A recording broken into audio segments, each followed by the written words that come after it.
Baik, bismillah, assalamualaikum warahmatullahi wabarakatuh. Kami dari kelompok 6 yang akan membahas mengenai masalah kosmologi. Kami beranggotakan yang pertama itu ada saya sendiri Vanessa Basmanda selaku moderator, kemudian ada rekan saya Fuji Arianti, ada Restianatun Naritasari, dan juga ada Ahmad Khairuddin. Di sini kami akan membahas mengenai 4 poin pembahasan. Terima kasih saya ucapkan kepada moderator yang telah memberikan waktunya kepada saya untuk presentasi. Di sini saya akan menerangkan mengenai pengertian ruang, waktu, dan gerakan. Pertama saya akan menjelaskan mengenai ruang. Apa sih ruang itu? Ruang adalah waktu atau dimensi di mana suatu objek berada dan suatu peristiwa terjadi, atau lebih gampangnya mah disebut wadah suatu objek atau sesuatu peristiwa. Menurut Aristoteles, ruang adalah tempat atau topos, yaitu batas paling dalam dari benda yang ditempati. Sedangkan menurut Immanuel Kant, ruang bukan sesuatu yang ada di luar, tetapi bentuk intuisi manusia atau cara memahami keberadaan suatu benda. Contoh sederhananya, kamar tidurmu adalah ruang. Anggap saja kamar tidurmu itu adalah ruang yang berisi tempat tidur, meja, lemari, dan semua benda berada dalam hubungan posisi tertentu. Ada yang berjauhan, kemudian berdekatan, ada yang di atas, ada yang di bawah. Nah, tempat tidur, meja, lemari itu sebagai objek, dan kamar tidurmu adalah sebagai wadah atau tempat atau ruang. Kemudian contoh filsafat.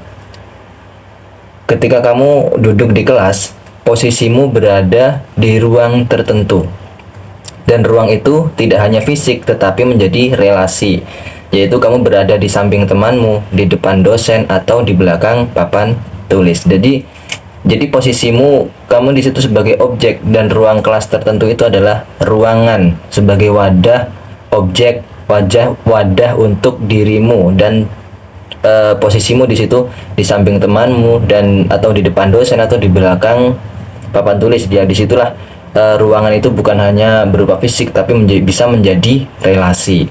Kemudian yang kedua mengenai waktu.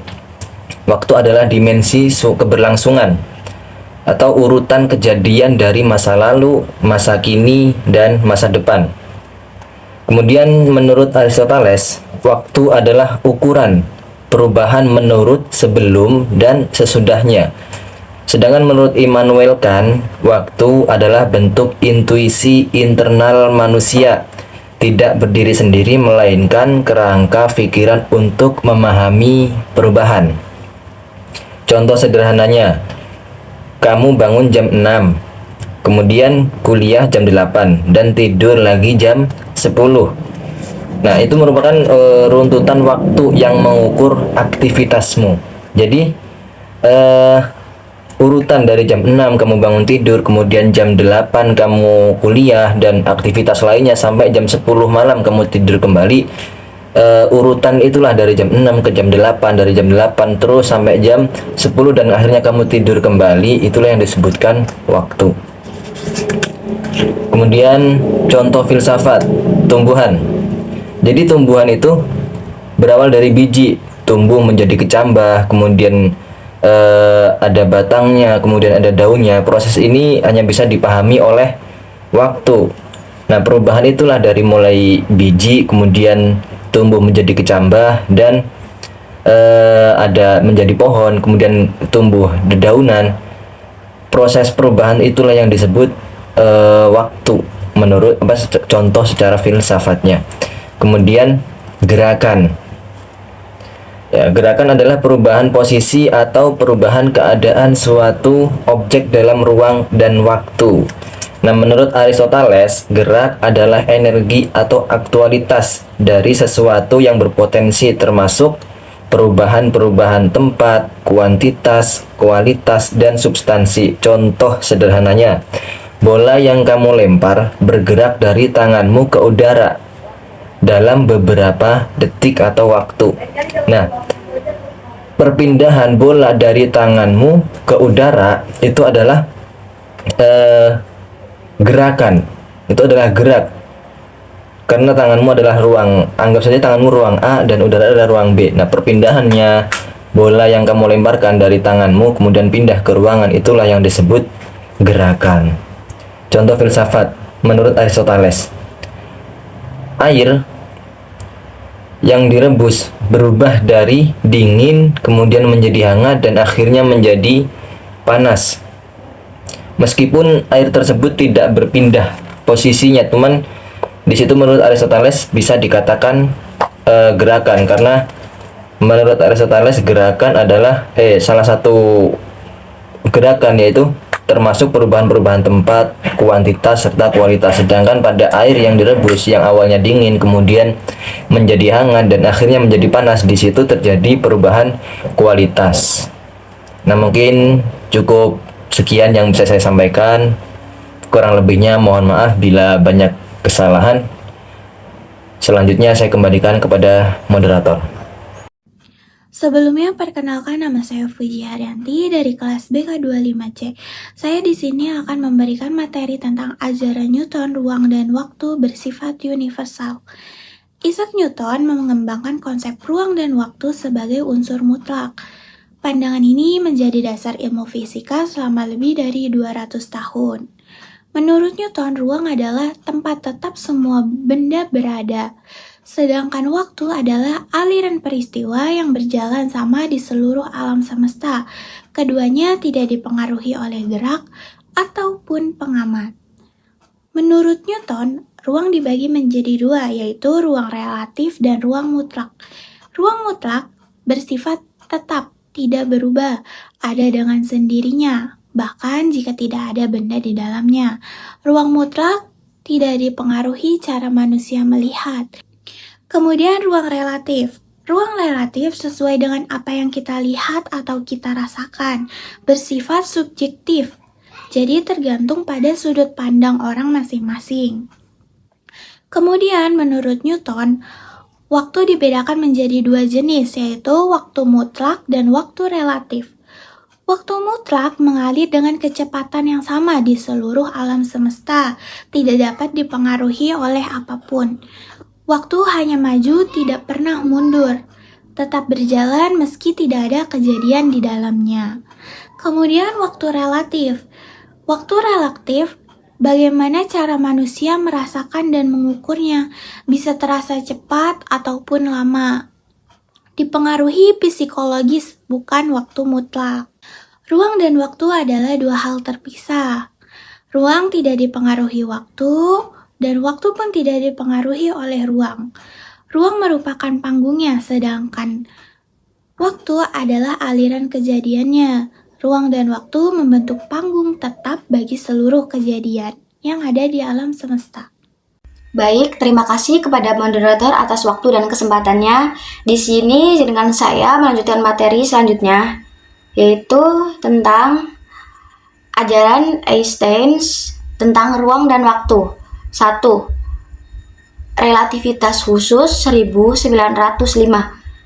Einstein menjelaskan bahwa ruang dan waktu itu relatif, tergantung pada gerak dan pengamat. Pokok utamanya adalah kecepatan cahaya selalu konstan. Hukum fisika sama pada semua pengamat yang bergerak lurus beraturan. Akibat pentingnya dilatasi waktu. Waktu berjalan lebih lambat pada benda yang bergerak sangat cepat. Kemudian konstruksi panjang. Konstruksi panjang adalah benda tampak memendek pada arah geraknya. Kemudian simultanitas relatif. Dua kejadian bisa bersamaan bagi satu orang, tetapi tidak bagi orang lain. Kesimpulannya, ruang dan waktu saling berkaitan dan membentuk ruang waktu. Kemudian, relativitas umum. Teori ini menjelaskan gravitasi dengan cara baru. Pokok utamanya, gravitasi bukan gaya tarik biasa, tetapi kelangkungan ruang waktu akibat massa dan energi. Benda bergerak mengikuti lengkungan tersebut. Contoh buktinya, pembelokan cahaya oleh gravitasi, orbit Merkurius yang tidak sesuai dengan perhitungan Newton. Kemudian ada efek waktu berbeda di ketinggian yang berbeda. Kesimpulan akhir, Einstein menunjukkan bahwa ruang dan waktu bukan mutlak, tetapi dipengaruhi oleh kecepatan dan gravitasi. Semesta ini bekerja dengan struktur ruang-waktu, bukan ruang dan waktu yang terpisah. Cukup sekian penjelasan yang dapat saya sampaikan, kurang lebihnya mohon maaf. Selanjutnya saya kembalikan kepada moderator. Terima kasih.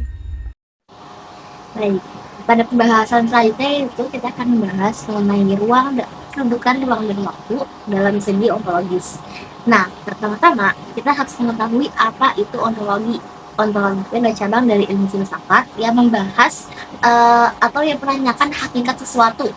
Jadi di sini kita tidak bicara fisika dulu, tapi kita bertanya ruang itu sebenarnya apa, waktu itu apa, dan juga apakah mereka benar-benar ada atau hanya konsep yang kita buat memahami dunia. Untuk ontologi ruang ada dua pandangan besar. Yang pertama itu pandangan substantivalisme yang mengatakan bahwa ruang adalah sesuatu yang nyata. Ruang itu ada meski tidak ada isinya, meski tidak ada benda di dalamnya. Ibarat sebuah kamar kosong, yang kamar itu tetap ada meskipun furniturnya belum diambil atau belum diisi seperti itu. Ini sejalan dengan pandangan Libon. Kemudian pandangan kedua itu adalah relasionalisme. Di sini ruang dianggap tidak punya keberadaan sendiri. Ruang itu hanya muncul sebagai hubungan antar benda. Jadi kalau tidak ada benda, ruang tidak ada. Artinya ini dekat sekali dengan pandangannya dari filsuf Leibniz. Nah, untuk waktu sendiri, perdebatan yang sama juga muncul. Pandangan objektif menganggap waktu itu nyata. Dia mengalir dari masa depan, dari masa lalu ke masa depan. Dan juga sama untuk semua orang waktu itu. Tapi pandangan subjektif mengatakan bahwa waktu itu hanyalah cara manusia mengukur perubahan, sehingga sifatnya sangat bergantung pada pengalaman kita. Jadi, masuk ke pandangan modern nih melalui Einstein, kita tidak lagi memisahkan ruang dan waktu. Mereka menyatu menjadi ruang waktu, dan ruang waktu ini bisa melengkung atau berubah. Artinya ruang dan waktu bukan sesuatu yang tetap atau mutlak, tetapi sesuatu yang dinamis dan dipengaruhi oleh materi di dalam alam semesta. Jadi secara ontologis, sampai hari ini masih ada berbagai perdebatan apakah ruang waktu itu benar-benar ada sebagai entitas atau hanya model yang kita gunakan, apakah masa depan itu sudah ada, dan apakah waktu itu mengalir atau kita yang bergerak di dalam struktur ruang waktu. Itulah ini dari pembahasan ontologi ruang dan waktu. Mungkin cukup sekian dari saya. Terima kasih. Baik, cukup sekian yang dapat kami sampaikan. Kurang lebihnya mohon maaf. Wassalamualaikum warahmatullahi wabarakatuh.